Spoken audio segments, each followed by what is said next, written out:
পক্সি দেওয়ার জন্য আসছি, মূলত কারণ হলো আমার আম্মুর চিকিৎসার জন্য।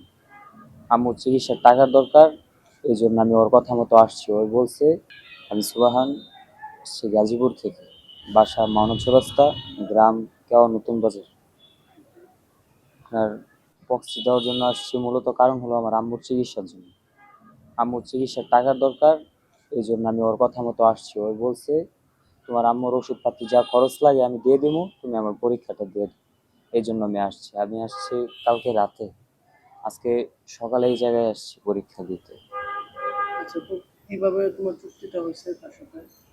সত্যি হয়েছে বলতে, ডাক্তার যখন কথা বলতে আসে মানে আমার সাথে, কারণ বাবা নেই আমার, তখন আমার সাথে কথা বলতে আসে, তখন ওই সব শুনছে।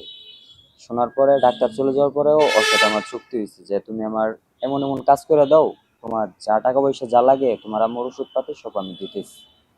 তারপর ওর সাথে আমার এক ধরনের ডিল হয় যে আচ্ছা আমি তোমার পরীক্ষা দিয়ে দিব। সো ডিলটা কি?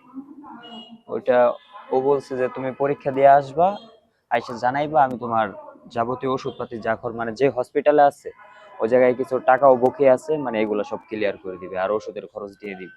আচ্ছা, তো তোমার আম্মুর কি অসুস্থ? Cancer cancer? কতদিন ধরে? হয়েছে অনেকদিন যাবত, প্রায় বাবা মরার পর থেকে মানে হালকা হালকা ছিল, মানে কিছুদিন যাবত একটু অতিরিক্ত আর কি। বান্ডেল থাকলে প্রতি সেনমানিতে টাকা বাঁচবে। বিকাশ সেনমানি বান্ডিল কিনে জিতুন প্রতি লেনদেনে। আচ্ছা, ফ্যামিলিতে কে কে আছে? ফ্যামিলিতে আমি একাই আছি বর্তমানে, আর আমার আম্মা। এর আগে কি করতাম? জি, এর আগে কি করতাম মানে? মানে আগে আমি পড়ালেখা লাইনে ছিলাম, তখন আব্বু মারা যাওয়ার পরে ফ্যামিলির চাপে চাকরিতে ঢুকতে হয়। এখন চাকরিতে আছি আর কি চাকরি? CRC, textile mill. সেখানে বেতন কত?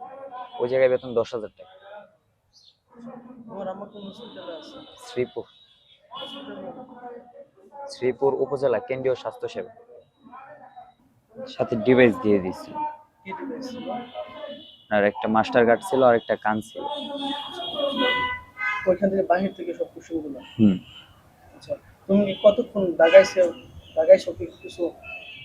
হ্যাঁ, পরীক্ষার খাতায় নাম ঠিকানা লিখছিলাম, তারপর মাস্টার কার্ড অ্যাডমিট কার্ডে ঝামেলা হয়, পরে তো আর খাতা নিয়ে ছেড়ে দেওয়া হলে নেক্সট টাইম আশা করবো যে এরকম কোনো ইয়েতে পারা না দিতে, কারণ এরকম খুব ঝামেলা। দেখেন আমার আম্মু হসপিটালে অ্যাডমিট, আমি এই জায়গায়, কে দেখতেছে আমার আম্মুকে? আমি ভুলে এই জায়গায় এসে পড়ছি, জানতাম এরকম কিছু হবে তাহলে হয়তো আসতাম না।